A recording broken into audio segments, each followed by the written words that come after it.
Well, welcome everyone to today's AGU AGI Heads and Chairs webinars. My name is Leila Gonzalez, and I'll be sitting in for Christopher Keene today. And joining me is Pranoti Asher, who's the Assistant Director of Grants and Education Programs at AGU. All right, thank you, Leila. Thank you, everyone, for joining us this Friday afternoon or morning, depending on where you are. We're very excited to have 3 faculty members from Ohio State University School of Earth Sciences. They, as a department, are a AGU Bridge Program partner, and we're very excited to introduce them to you and sort of talk about some research that several of them have been involved in and how they're taking the learnings from these research findings to sort of apply to their own institution, and also perhaps have a discussion with what you might be doing as a department or a department chair or as a faculty. So we have with us Elizabeth Griffith, Ashley Griffith, and Stephen Lohr, and I'm going to welcome them to this webinar and have them say a little bit more about themselves and their department and begin the conversation about how we recruit students from historically marginalized communities into the geosciences. So take it away. Thank you, Pranoti. I appreciate that. I'm Stephen Lohr. I'm the director or chair of the School of Earth Sciences, and it's my pleasure to introduce a couple of our young superstars at Ohio State University. Ashley Griffith, who research focuses on geomechanics and structural geology with an emphasis on fractures in the crust. Ashley has been awarded an NSF Career Award as well as funding from the American Chemical Society's Petroleum Research Fund. He's also a PI at Southern California Earthquake Center. Research publications in journals like JGR's Solid Earth, Tectonics, Journal Structural Geology, Earth and Planetary Science Letters in Geology. At Ohio State University, Ashley teaches a large enrollment class called Dynamic Earth. He also teaches structural geology and a 6-week summer field camp, which we run in Utah, including last summer during the pandemic. In the department, Ashley has served as the Director of Undergraduate Studies for the past several years. With Ashley is Professor Liz Griffith. Her research interests are in geochemistry and biogeochemical cycles of both modern and paleo environments. Liz oversees a clean room and a TIMS lab. She examines isotopes of calcium, strontium, and neodymium. Liz has been the lead author on papers in journals like Chemical Geology, Geochemica, Geology, Science, and Sedimentology. She has a number of grants from NSF.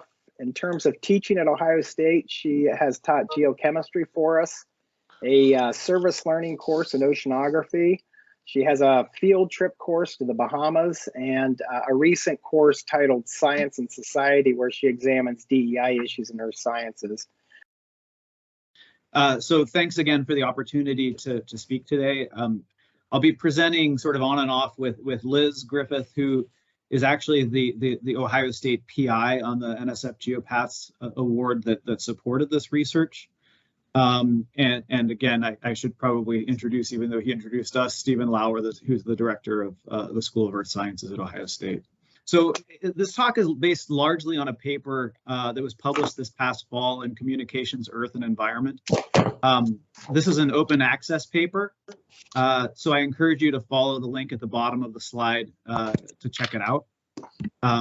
I should acknowledge that the other authors of the paper as well, including in particular Sam Carter, who is the first author and Liz's former PhD student, as well as Teresa Jorgensen, who is our colleague on our NSF GeoPaths grant, and she's in mathematics at the University of Texas at Arlington, where the surveys that we'll be talking about were actually performed. And also Corrine Koifman from psychology at Kent State University. So as I mentioned earlier, this talk is based on work supported by the GeoPaths program at NSF. And to provide context for the rest of the talk, I think it's prudent probably to discuss the work that actually led inadvertently to the material that we're talking about today. So for anyone who's not already familiar, the primary goal of GeoPaths at NSF is to increase the number of students pursuing earth science degrees through design and testing of novel approaches that engage students in authentic career relevant experiences in geosciences. The premise of our particular project is to create a new pathway into the geosciences while simultaneously improving student success in introductory mathematics courses like college algebra and pre-calculus by contextualizing the abstract math content into earth science themed units. So as part of each of these earth science thematic units in the math courses, we feature interviews with earth scientists who use relevant mathematics skills in their daily jobs. And in the figure you see here, they're just some snapshots of some of these scientists that are featured in these videos. All these videos can be found on our YouTube channel, and I also want to encourage you to use this QR code to navigate there. So there's a QR code at the top of the slide. I also want to just give a quick shout out to Brandon Jones, who's been an incredibly supportive program officer as we've been working on this project. Thanks, Ashley. Yeah, so the geosciences today remain one of the, by many measures, one of the least diverse STEM fields, which limits the impact of our field and effectiveness of our research. Research has shown diverse groups lead to more creative solutions to problems. Therefore, to tackle inherently global challenges such as climate change, it's imperative to have a diverse community of geoscientists. And to ensure the geoscience workforce is a valuable and trusted member of society, we must welcome and include scientists from all parts of society and all identities. So for this research, we looked at this question: why does our field continue to bring in and retain new students from a population dominantly composed of non-minority white male students, while other STEM fields attract and retain more diverse students? So as part of our larger GeoPath sponsored project that Ashley overviewed, we surveyed students in college algebra at a large urban Hispanic serving R1 public university in the Southwest United States. We did this over 5 semesters from fall of 2018 through spring of 2020. Approximately 59% of students surveyed are in STEM and are STEM intended majors, and this is one of the first courses they take in college. A total of 1,550 student surveys were analyzed, half identified as female and half as male. Non-minority students who identified as white or Asian made up 43% of the respondents, with 34% Hispanic and 19% Black or African American. Reported student demographics in the college algebra course, which are shown at the top in the top pie diagrams, are very similar to that of the university. But you'll notice the demographic data on the bottom is quite different. And that's for students majoring in earth and environmental sciences at the very same institution. So this data shows that with less than 56% identifying as white or Asian, and only 28% Hispanic and 7% Black or African American. And again, this highlights the ongoing issue of persistent underrepresentation of minoritized Hispanic, Black, African American, or Native Americans that are students in geosciences. Right, so we asked the students in college algebra, what do they value in a career? The survey was a multiple cohort, one-shot survey, which assessed students' perceptions of their values in single item measures. Let's look at the data. So the survey results were coming from 6 questions, and they're shown here.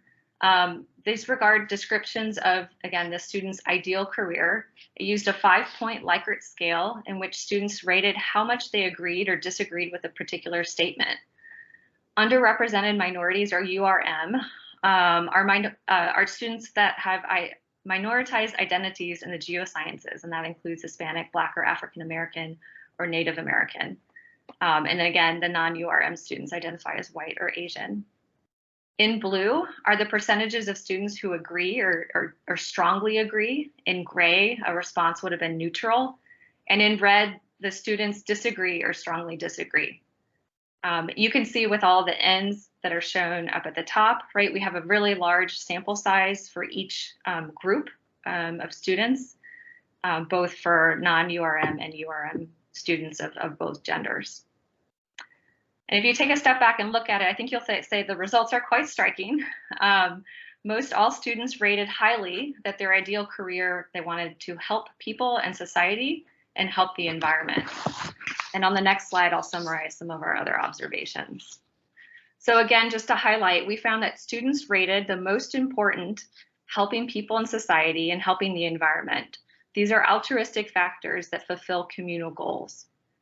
Personal achievement factors, these are considered agentic goals, include making a lot of money and having prestige. Those were also highly rated, but less than the altruistic factors. And then finally, the importance of the work environment was the lowest rating of all of them. Other notable observations include that underrepresented minority and non-underrepresented minority female students included in the survey responded similarly for all of the factors. There were no significant differences. The largest differences were within gender or between gender and not ethnicity. There was no significant difference between respondents that were first generation or those that were not first generation. Right, so we were really excited to share, thought it was really important to share this data with the community for us to have hard conversations to carefully think about how we recruit all students, especially underrepresented students, into the earth sciences. In our paper, we argue that recruiting students based on the allure of the great outdoors may be an inherently self-selecting strategy that leads to the persistent underrepresentation of female and minority students in earth sciences. Since the majority of the student surveyed respondents do not value careers in outdoors, we're really missing out on the opportunity to promote inclusiveness of students with a diversity of backgrounds.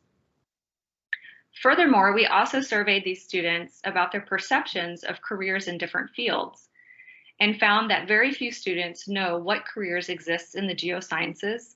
Only 13% responded strongly agree or agree. And this is in contrast to careers in biology, where more than 58% respondents strongly agree or agree that they understand what jobs exist in that field. As expected, students rated engineering as a discipline whose graduates make a lot of money, and they disagreed most strongly with the statement that it would be hard to find a job with a degree in engineering. Maybe more surprising was the rating of geoscience as below both biology and engineering as a field whose graduates offer opportunities to help people in society and the environment. Okay, so taken together, I'm going to repeat a couple of the things that Liz said.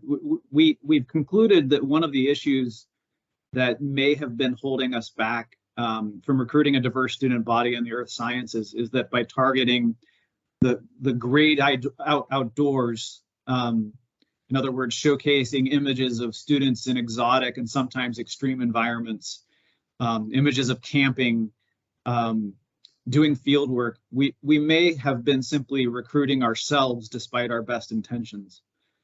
Instead, we suggest that the recruitment of students into the earth sciences should rely less on the allure of the great outdoors and to some extent, less emphasis on making big bucks and more on altruistic benefits of earth science careers. So this message, when the paper was published, it's received mostly positive reception, although I'll say that from my own perspective as the director of the field camp or the Ohio State field camp program, it's a message that's kind of it's a little bit difficult to deal with. It's not exactly what I want to hear, and so it's something that I think that we need to think very carefully about how we move forward with this, given that field experiences tend to be such a central part of many earth science curricula. So we haven't at Ohio State solved these problems yet. We're working on things. And we're hoping to get some insights from some of you. But we thought we might be able to stimulate some discussion by taking an introspective look at what we're doing at Ohio State to address our recruitment issues, particularly as it applies to recruiting a more diverse student body. So we'll just look at a little bit of data. This is not stuff that's in the paper, But like many earth science departments, our major numbers have experienced long-term sort of like decadal fluctuations in enrollment over time. More recently, our total credit hours, this is in blue, have been somewhat steady before spiking during the past year. At the same time, our number of majors, this is shown in gray on the right, started a plunge around 2015 to 2016, and bottoming out in about 2019 before starting to slowly increase. Interestingly, in 2019, this year, this sort of bottom coincided with some big changes in our undergraduate curriculum that I'll discuss again here in a second. Like I said before, we don't necessarily have answers for how to fix these problems, but there are things that we're trying to implement in order to try and get there. First among those is an extensive redesign of our undergraduate curriculum that occurred in 2018 and 2019 and was just implemented in 2020. In particular, was the addition of a new major track in climate, water, and the environment. And this track has experienced explosive growth since it was unveiled. It's, I think, now the biggest part of our undergraduate curriculum already in terms of student major numbers. And to my knowledge, all of the minoritized students in our student among our majors are actually in that climate, water, and environment track. So a few other things that are maybe worth including, and there are other things as well that can come up in discussion. We have a new required sophomore seminar course on that introduces students to the major and careers in our sciences. We're developing alternatives to traditional boots on the ground field camp, things like virtual options and alternative pathways. We're undergoing sort of a targeted rebranding of a lot of our promotional and recruitment materials. A lot of that is under development, and we're working on it as we speak. And so we're really kind of just in the beginning stages of trying to address some of these issues. So this is really the end of the organized part of the presentation, but we'd love to hear ideas about other innovative strategies that you all are employing or know about, in addition to any questions that you might have. And with that, I think that I'll stop and I will open it up to a discussion. Thank you. Just wondering if you have questions, please start typing them into the chat. In the meantime, I'll ask a question if that was okay. But I do see a hand up here. So Michelle. Thank you. I'm at a community college in California and working with some colleagues at a four-year college and using some of the questions you used in your paper that you're talking about to support some of our course redesign. And so I'm thinking about it in terms of how we ask about students' motivation and how we also redesign our recruitment. So I guess I was curious to hear a little bit more, or just say also that I have some students helping me try to develop flyers for our program, for our geology transfer degree, that are less based on outdoors imagery and more based on sort of solving climate change and some other local relevant issues. And how do you, I don't know, do you feel like the main change for those recruitment materials is visual, and then sort of, those bullet points of like what you can do with the major? Or is there maybe a bigger process that you get to use at your institution about how you reach out to people? I guess I'm wondering how much is sort of just the materials we put out there versus who we go to or how we go about recruiting in terms of events. I don't know, your thoughts. I would be interested to hear your thoughts. So I'll start first. I would say, for this study, we were really just doing what you said, which is looking for what are student motivations for choosing specific STEM fields. So we didn't really go in knowing what we were going to get. And so I would say that we don't know the answer. I think it's the messaging, from my perspective, more than anything, right? That we are here and we are helping the environment, as opposed to more traditional jobs in geosciences, you know, mining, but kind of switching that focus and message. But I don't know that we, you know, I think in the paper we questioned, like, will this make a difference? Because we don't really know the answer. But it sounds like you guys are trying some really innovative strategies. But the messaging, I mean, in my service learning course, I guess I can speak to that specifically. The students really enjoy and appreciate going out into the community and having those real interactions. And these are non-majors. We had one major in the class this year. And, you know, they really got a lot out of getting out into the community and sharing the knowledge of protecting the oceans and what we can do to help in that way. Yeah, thank you. That's a good place to get to make that connection. Should we read a question from the chat? Maybe just to alternate folks who are asking questions and maybe the ones we've seen in the chat. So Renee Price is asking, what is explosive growth in enrollment exactly? I can answer that question. So especially since I'm the one that used that terminology, this is the kind of thing that if I was editing one of my students' papers, I would tell them to take it out because it's not a very, you know, it's difficult to support that statement. When I say explosive, what I mean is that among our incoming majors this past fall, that over 2/3 of our incoming majors were entering into the climate, water, and environment track.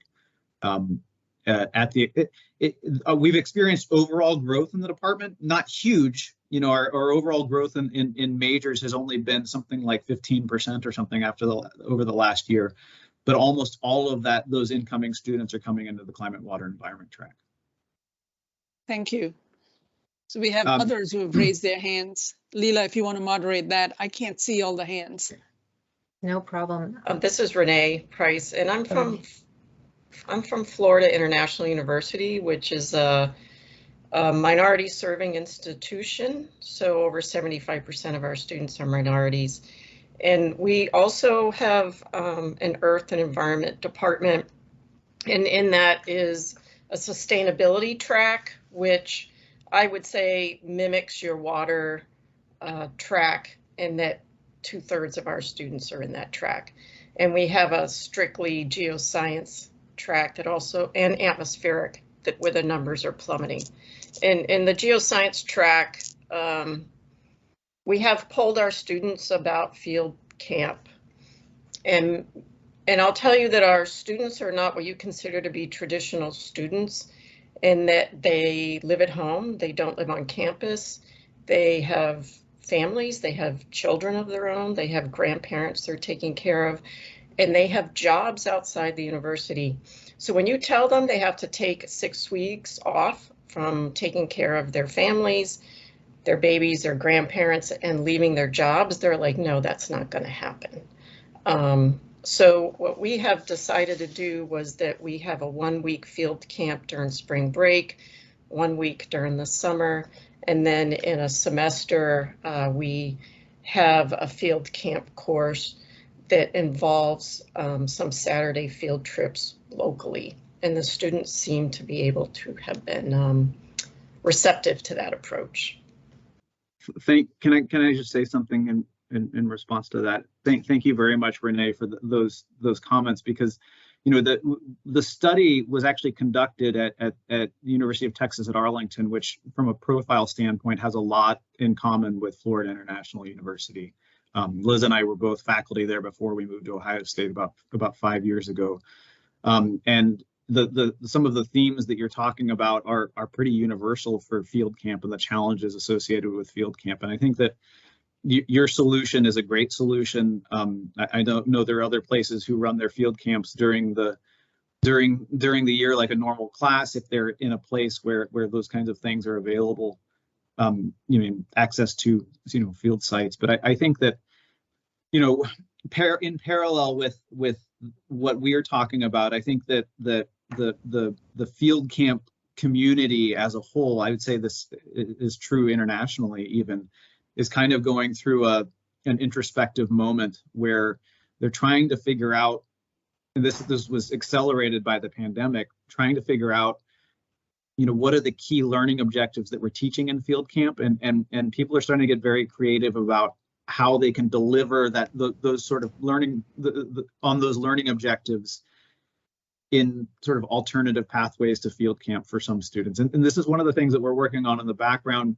We were very fortunate at Ohio State in that we have a lot of very generous alumni and friends who have donated a lot of money that significantly subsidizes student participation in field camp, but it still doesn't get around to the fact that some students have families to take care of and jobs and can't just take off for 6 weeks to take those classes.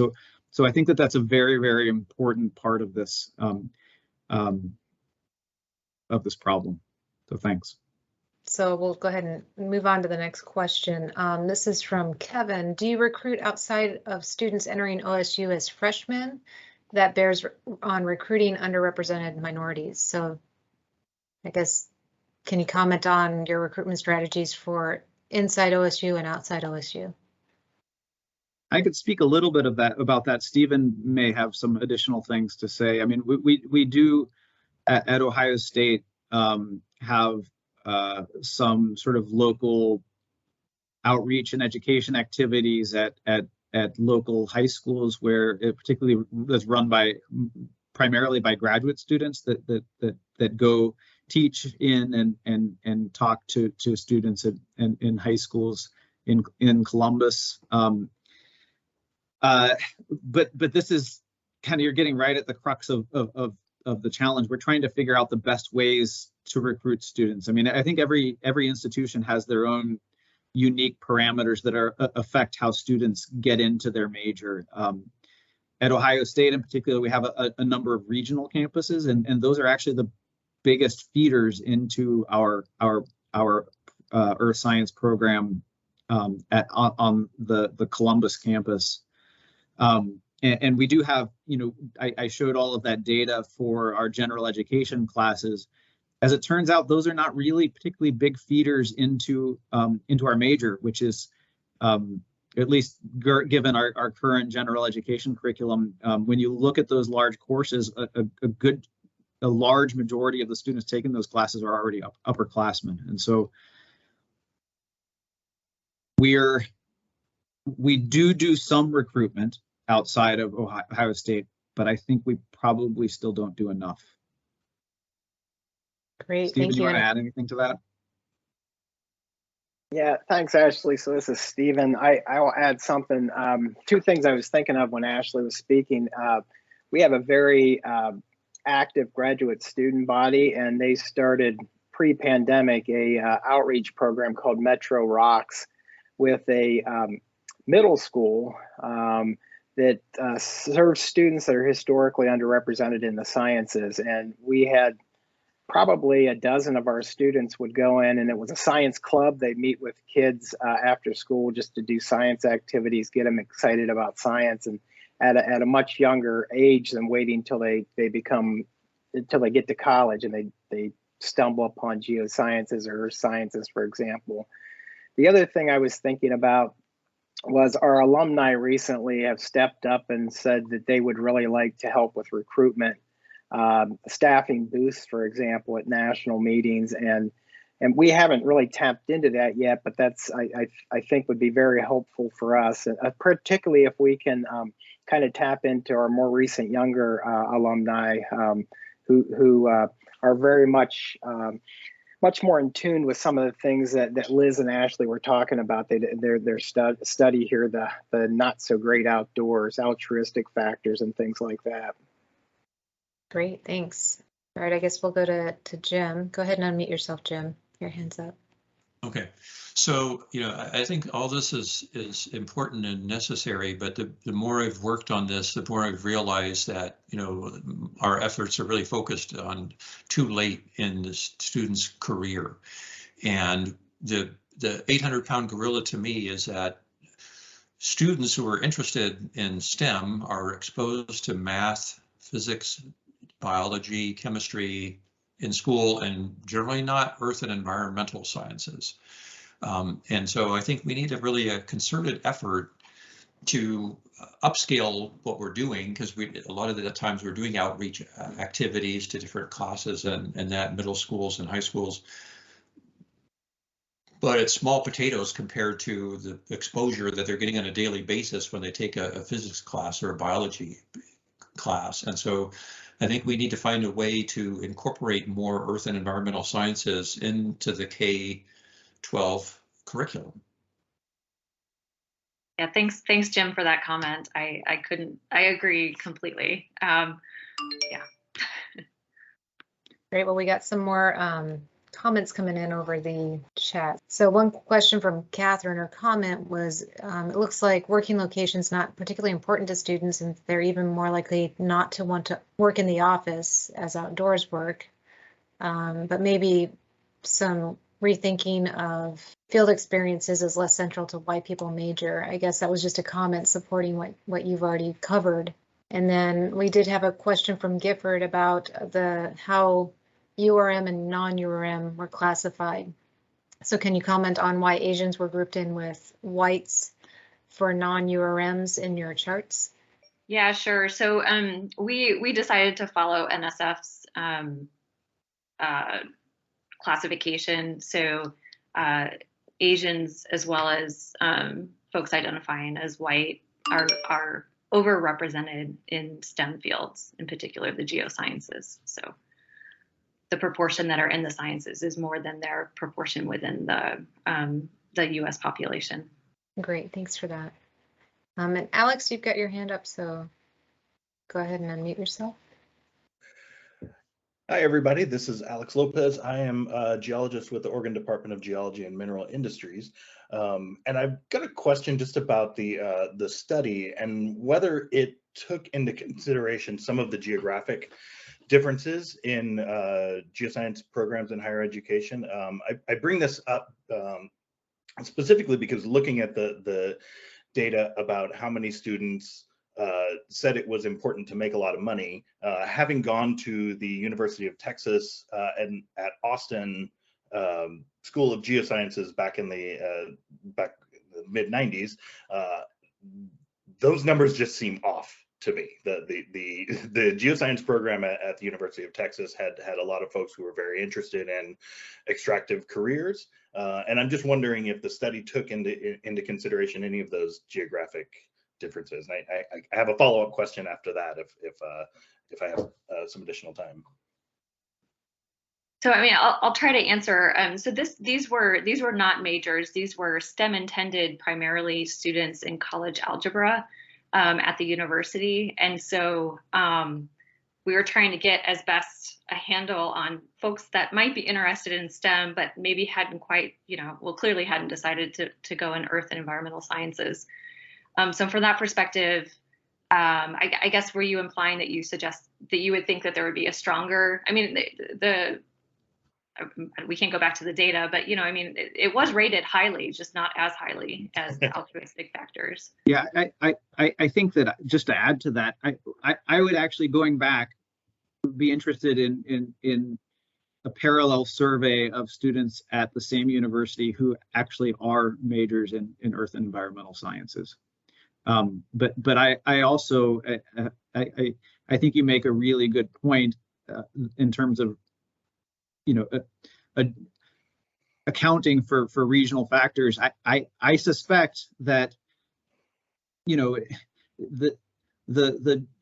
my guess is some of the data that Liz presented was information about I know what kind of careers are out there for me in the earth sciences. Given that this was at a large university in Texas, my guess is that those numbers would actually be smaller if we did them in Ohio, and that would be another thing that I would be interested in looking at. Again, I think that it's important. One of the reasons that I pointed out at the very beginning of the presentation what the focus of the research project is that we collected this data under. We were collecting this data really just as baseline data to help us see if we are actually improving success in these college algebra classes and also somehow increasing the number of students going into the earth sciences. That we don't have a conclusion on that yet, but that may get a little bit to why we don't know those answers. The topic of this paper was something that we really didn't foresee before we actually did the research.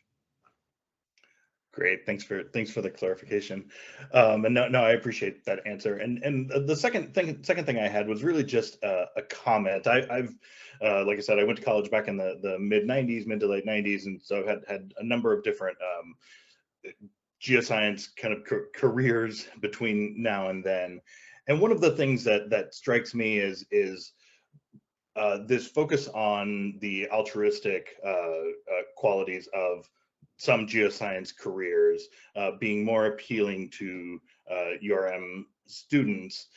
One of the things that has always kind of concerned me is that, frankly, with that motivation, the careers that are available are lower paying and more dangerous than some of the more the careers that are more focused on the extractive industry. So we're talking about environmental consulting, we're talking about going into kind of environmental nonprofit or community work.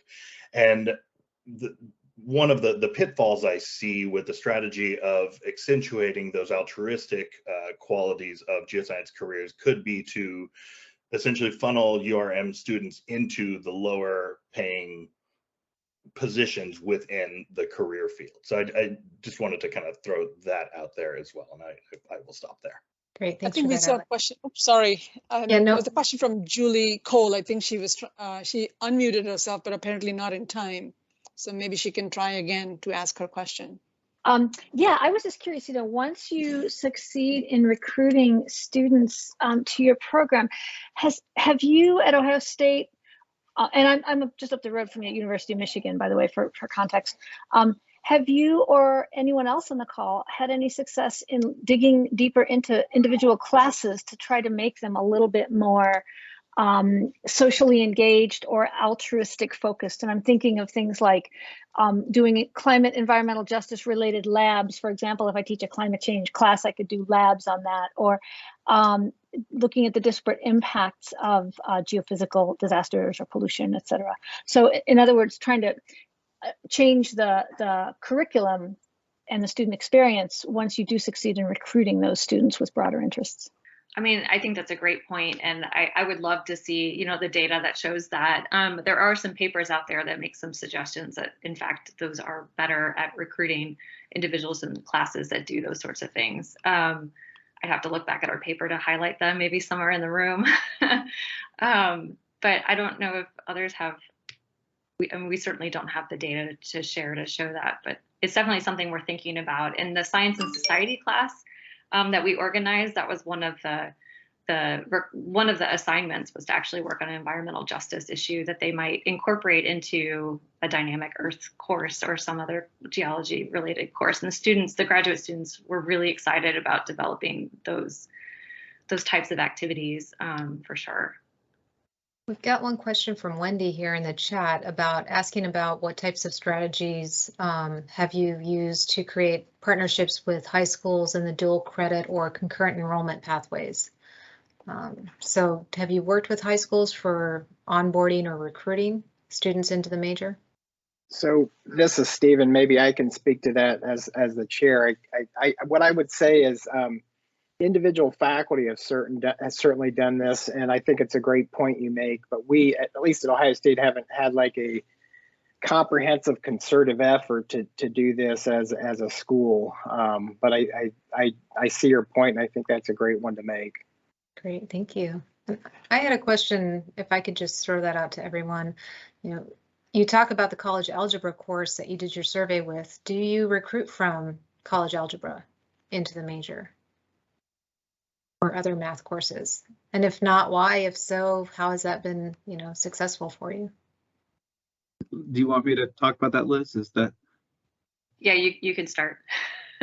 Yeah, the original design of the project was focused on that course in particular, because based on on the curricular design within the math department, they had created two separate sort of courses, course tracks for those sort of courses leading to calculus, like college algebra and and pre-calculus, one that was more geared towards STEM intended students, and one that was geared toward non-STEM intended students. So we targeted this class because it's a course that students tend to take early on in their careers. And in fact, based on our the students that we surveyed, Liz can probably tell you what the exact number was, but a really large percentage of the students were in one of their first 2 semesters when they were taking the surveys. And so at the University of Texas at Arlington in particular, students take that class and then kind of branch off into some STEM discipline. So the design was that we saw that as our audience. That was the potential audience that we could recruit from, and that it was entirely designed based on that. That same design probably that probably would not be the same way that we would do it at Ohio State. Great, thanks. Pranoti, do you have any questions? Yeah, I'll be happy to ask a question. So I was very intrigued by your paper, and I was also wondering if you have sort of surveyed your students, in your school who are geoscience majors, or even your graduate students, to sort of learn about their motivations for being in the geosciences. I'm wondering if you've done that, or you're planning to do that, or what do you know from, advising students or conversations that you have in your own department? I feel like we should totally do that. No, I'm not aware that I'm not aware that we've done that, but it seems pretty obvious. I will say that I have had a lot of conversation one-on-one with graduate students, kind of questioning their career paths and sort of, why am I doing what I'm doing? Is it making a difference? And that I get that question a lot one-on-one. So yeah, I think a lot of our graduate students are troubled by the non-obvious sort of reasons for being in the field, right? What are they doing that's helping the community, that's helping society? Those questions for sure. I mean, I'm curious about your own geoscience journey. I mean, did you always know you wanted to be a geoscience? How did you, what led you to become geoscientist? I'm just curious about that. Maybe there are others in the audience who also have, maybe it wasn't a field experience, maybe it was something else that led them down this path. So I'm just curious for the 3 of you, if you were willing to share how you got into the geosciences. Absolutely. Yeah, I mean, I think that my story is not dissimilar to a lot of people. I mean, I came into the geosciences based on, the popularity of the liberal arts curriculum in the 1990s. I had to take science classes, and the only one I could get into that wasn't already over enrolled was a geology class at 8 a.m. on a Monday, Wednesday, Friday. And this was at the College of William and Mary, and I walked into the class, and the professor came in with muddy jeans and Tevas, and I thought that was cool. And then I realized I could go camping and get credit. So, I'm that's why I'm the field camp director now, I guess. But certainly I am similar to lots of geoscientists, over the last century. Liz, you want to say how you got into geoscience? Okay, I'll have to go next. So I was always interested in the earth sciences in high school. It wasn't even a class I could take. I was a Girl Scout, and so I actually was involved in a wider opportunity, which took me on a month-long geologic paleontological dig in Nebraska, toured the state, and was pretty much hooked. So I went into my undergraduate college, knowing I was going to be a geology major. I did think I was going to do high school science teaching, took some education classes, and actually was really turned off. So I've made my way back after going into industry and grad school and staying in academia. But I've had several hats, but I was kind of hooked from that high school experience, getting out with other girls. It was all girls. We were led by a couple paleontologists. It was a couple, as well as other female paleontologists. So I thought that was pretty cool as a high school student. I guess my story is I I was not first introduced into geology and earth science until college, and I like Ashley, I had to take a certain number of science classes, and Earth Science 101 was one of them. And I remember the professor, he smoked a pipe. I liked the way it smelled. He smoked while he taught, and geologic cross sections. I like puzzles, and it was a puzzle for me to figure out, relatively speaking, how one thing led to another, and which was first and which was last. I found that really intriguing. That's my earliest memory of being interested in geosciences. The other thing that maybe I'll throw out there is field camp. When I went to field camp years and years ago, my son was I think 4 weeks old, and my wife, who's still married to me, we had the baby, and I said, "See ya, Joanne. I've got to go spend 6 weeks in South Dakota." And it was a real struggle, being away from the family, not being able to work, so I can relate to some of the struggles that some students go through. But I can't say enough for what field camp instructors like Ashley do. It's an incredible, life-changing experience. It's mentally, physically, emotionally, mentally draining. I think looking back 20 some years later, I have fond memories of field camp. I'm not sure how fond they were when I was actually going through them. But yeah, that's kind of some of my earliest memories of geoscience. Thank you for sharing. I see a question from Megan Pollock. She's asking about, she's at the College of Worcester. They added a major in environmental geoscience that's very similar to your water, climate, and environment major. She was wondering if you have some sort of a assessment strategy to measure the success of the new major, or identify at least areas of improvement. I was wondering if you could make a comment on that question.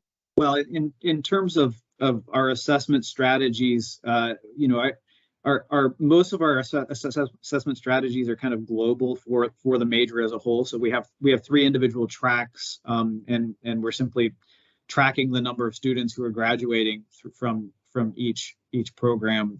In at least our BS major, so we have a separate BA and BS, and the vast majority of our students go through the BS program. We maybe have one a year that graduates with a BA, and all of those students have a required undergraduate thesis in earth sciences at Ohio State.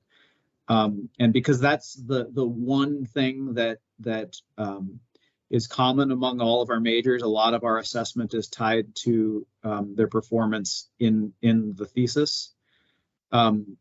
Our climate, water, environment track is still so new. We've only had a few students who have graduated from it. So I'll hold off on saying anything in particular, but most of our assessment is based on how students, the number of students going through each track, their performance on their thesis, and also in a series of exit interviews that they do. So we don't know yet, but we're hoping to see something soon. Thank you. So Leela, I think we're almost out of time. If you want to close this out, perhaps. There you go. Yep. Okay, so thank you very much for attending today's webinar, to all those participants, and thank you to the team from Ohio State for sharing this research and your sort of story and how it's unraveling in your own department. We really appreciate it. And for those of you who are here today, you can expect to get a link with the recording of today's webinar in the coming weeks. And if you are a department head or department chair and you're very interested in sort of being on in a community or more about this program, please feel free to write to me. My email address is on the slide, and And one last slide. We'll take a hiatus this summer, but we will have more webinars starting in September. And if you've missed any of the previous webinars from earlier this year or in the past years, please go to this link that is houses all the Heads and Chairs webinars. It's a AGI website. So thank you very much. Have a great weekend and excellent end of the semester and happy summer. Thanks, everyone.